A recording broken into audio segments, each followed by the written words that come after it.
Good morning, good afternoon, good evening again from colleagues joining from all different parts of the world. Welcome back to this month's Searchlights. We'll offer the usual reminders to you for housekeeping before we get started. So we'd ask that you stay on mute. But if you do need any clarification on today's topic, please do pop your questions in chat between the three of us. We've been joined today by another colleague, Debbie Baird, who will introduce you in a little while. We'll be monitoring that and we'll do our best to answer those as we go through today's conversation. Any new questions that you might have for future webinar sessions, please do submit those via the registration form that's going to be sent to you after this session, along with any content that we might refer to during today's session. So before we dive in, I think it's really important that we acknowledge that today's webinar is taking place during Dyslexia Awareness Week, a time dedicated to raising awareness and understanding and supporting those individuals with dyslexia. For anybody for whom that's new terminology, Dyslexia Awareness Week is an event with a rich history in advocating for change. From some early grassroots campaigns to now a more global movement that we see today, it's grown significantly as to be an annually observed event internationally. And it operates as a really crucial platform to get people talking within the education and wider community. So really about engagement. And I think that speaks to this year's theme, which is What's Your Story, which highlights the importance of recognizing that we're all different, that everybody's experience of dyslexia is different, and that early identification and intervention can allow people with dyslexia to really flourish. So we're just contributing a small aspect to all of the wonderful work that will be happening this week globally by just sharing a few insights from a recent trip that we took to the International British Dyslexia Association, or BDA, as they're more typically known, conference that was held just before the summer break for us and for those who enjoyed a summer break. And this conference invited experts from across the world to share their cutting edge research in the field of dyslexia and even slightly wider in some aspects, helping to broaden the conversation so that we can impact practice, inform policy, and most importantly, better support those experiencing dyslexia. We have been really grateful to have a recent conversation with Dr. Helen Ross, and you can learn more about her work via www.helensplace.co.uk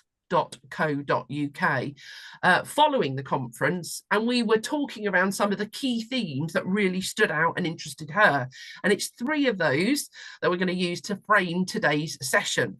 The first was an evolving understanding and definition of dyslexia, and we know that that changes over time, and Polly's going to be talking a little bit more about that in a moment. The operationalized differences from a global perspective, and finally the importance of remembering that it's more than just reading and spelling. So Polly, I'm going to hand over to you. Thank you, Emma. Yeah, in line with the theme of What's Your Story, I thought it would be really interesting to start today's session by looking at the story of dyslexia itself. So actually it originated in 1877 when literacy differences were referred to as reading blindness. And it wasn't until 10 years later that we then saw the first term of dyslexia being used. During the late 1800s and early 1900s, we also saw practitioners refer to it as word blindness, which was describing a deficiency of the visual memory for words. By 1925, dyslexia was becoming a hot topic, not just only in medicine, but also in education. So those two areas of expertise were coming together. And Samuel Orton, who was a neuropathologist from the State University of Iowa, presented his first paper on word blindness. And he theorized that the roots of dyslexia-based literacy difficulties lay in a lack of cerebral dominance. His hypothesis was actually proved incorrect, but it was that was key in the progress of shifting the discussion of dyslexia towards a model based in cognitive development. In 1948, the International Dyslexia Association was formed, and the intention of this was to promote a wider understanding of dyslexia and helping people with dyslexia find some support and gain understanding. Further research a year later made some links between dyslexia and the dynamics of sight, So starting to explore those differences between reading and spelling, and highlighting why some people with dyslexia are able to mirror read and mirror write. Now, the early 1970s was a further hotbed for dyslexia research and publication. And it was at this point that the word dyslexia came into more common usage. The idea of specific issues with reading that were not in any way related to behaviour and intelligence began to take a hold in many countries across the globe. Whizzing right forwards to the 2000s, and 2002 saw the first National Dyslexia Awareness Month celebrated in the UK. And that quickly caught on and became a catch-up event for several other dyslexia days, dyslexia weeks, that were happening all over the world. And at that time, that was especially prominent in the USA and Germany. In 2008, we saw the release of the Rose Review, which explored what could be done for children and young people with literacy differences. And it was a much used definition of dyslexia for many years. However, bringing us right up to date, in the UK, we have recently seen the launch of the Delphi Dyslexia Study. The aim of this was to further reduce confusion and misinformation about how dyslexia should be defined.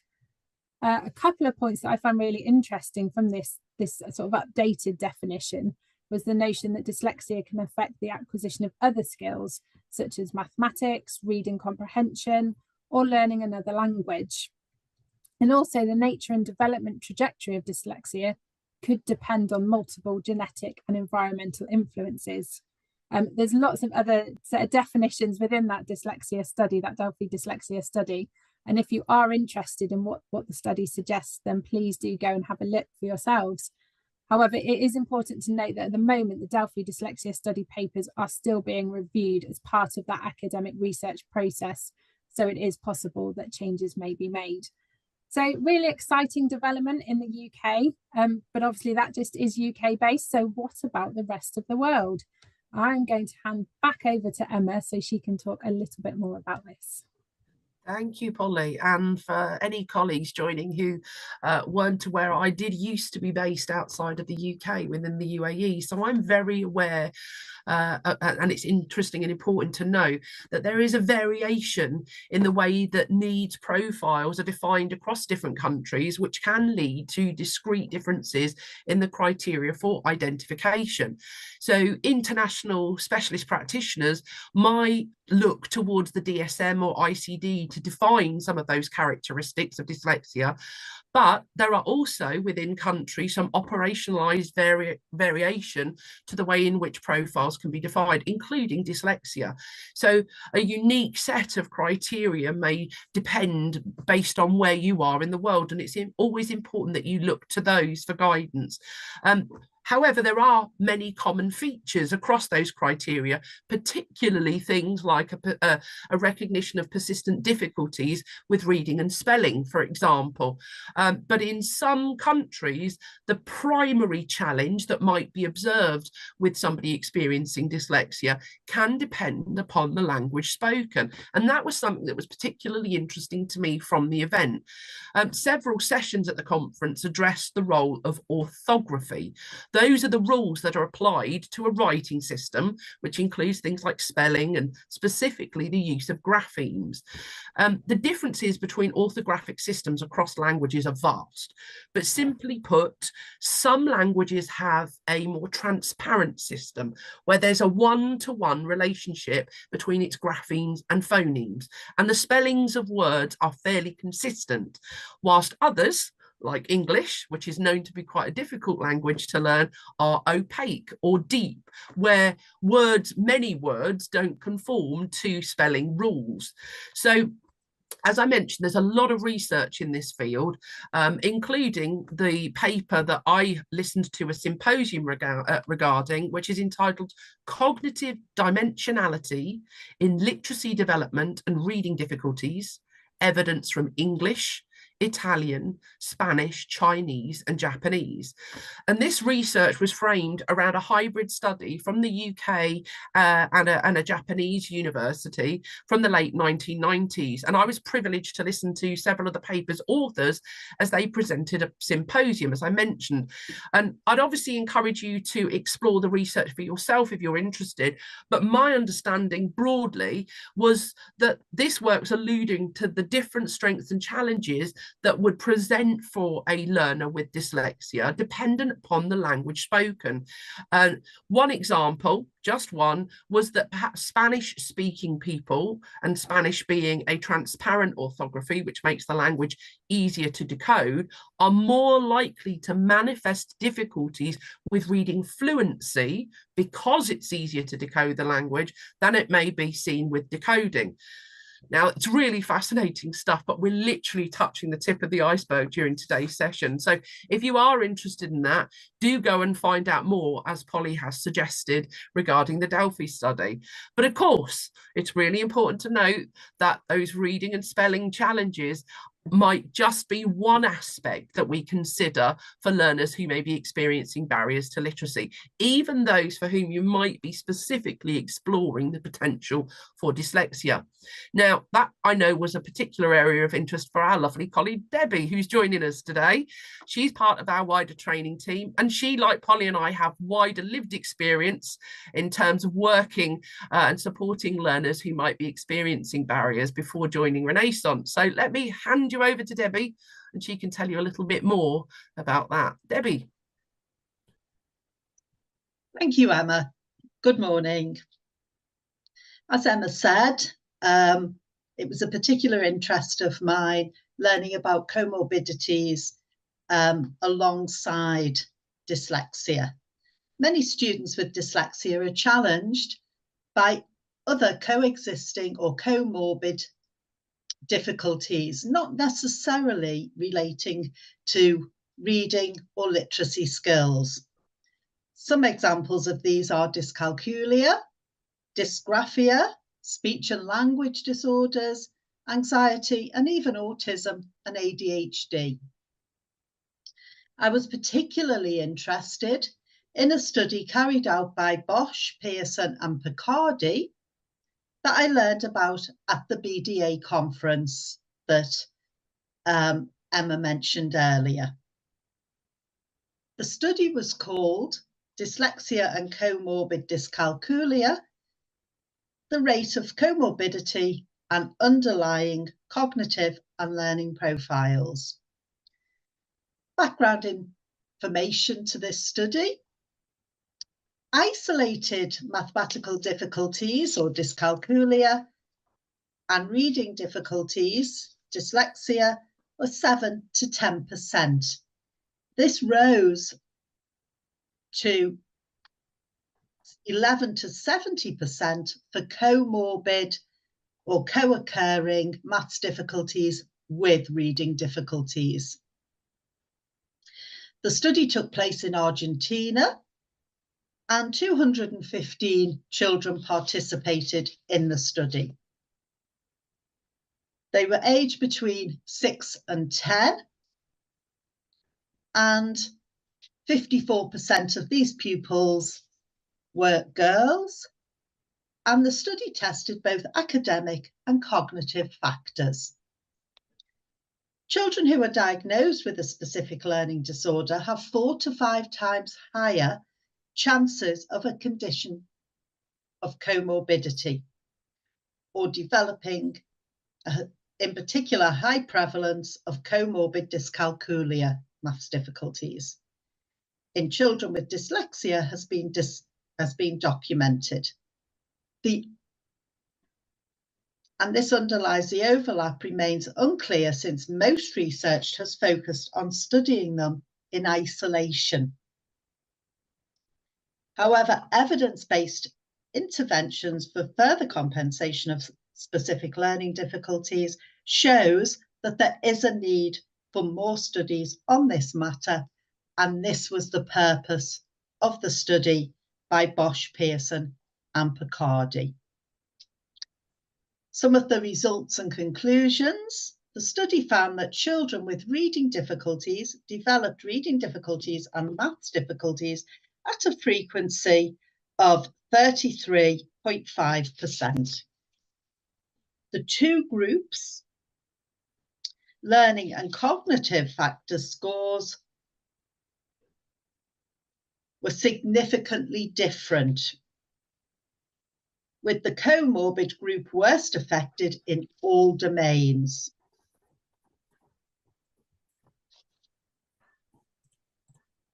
Among these, verbal working memory, spatial skills, semantic long-term memory, and phonological awareness were the most sensitive predictors. Together, they could account for 35% of the mathematical difficulty comorbidity. These findings are evidence of the high incidence of maths difficulties comorbidity in children with reading difficulties and highlight the predictive value of specific cognitive markers. If you would like to find out more about the study, as I say, it was carried out by Bosch, Pearson and Picardi, and it was shown at the BDA Conference in June. I'd like to hand over now to Polly. Thank you, Debbie. Really interesting studies, and thank you to Emma. That's lots of interesting studies today. Now, usually at this point in the session, we would move on to our illuminations, where we provide suggestions that might be helpful to you on your journey of maximising your support offer to students. However, we felt today that we've supplied you with a wealth of information and would invite you to spend time reflecting on our discussions today. Remember to check Helen Ross's website and perhaps explore the Delphi dyslexia study and any of the research papers we've mentioned today if this is of interest to you. Emma has kindly put the names of the studies into the chat, so do have a look at that for your future reference. On that note, we are really excited to announce that Dr. Helen Ross will be joining us in January. So not for the next couple of SEND Searchlights, but in the new year. So if you have any specific questions that you might like her to answer relating to specific learning difficulties, please do send them to us. And again, please do keep sending us your other burning SEND questions. Next month, Debbie and I will return to our usual format of answering your questions related to practice and assessment and sharing more of those practical tips for your everyday practice. Now, as always, we really appreciate any feedback. So if you could just spare us a few minutes to offer your feedback, we really would appreciate it. So there is a QR code there. And I believe the link is sent in the follow-up email that contains the recording of today's session. Thank you so much for joining us. As I said, we return next month on the 12th of November and look forward to sharing lots more SEND questions. Have a great rest of the day or evening, wherever you are in the world.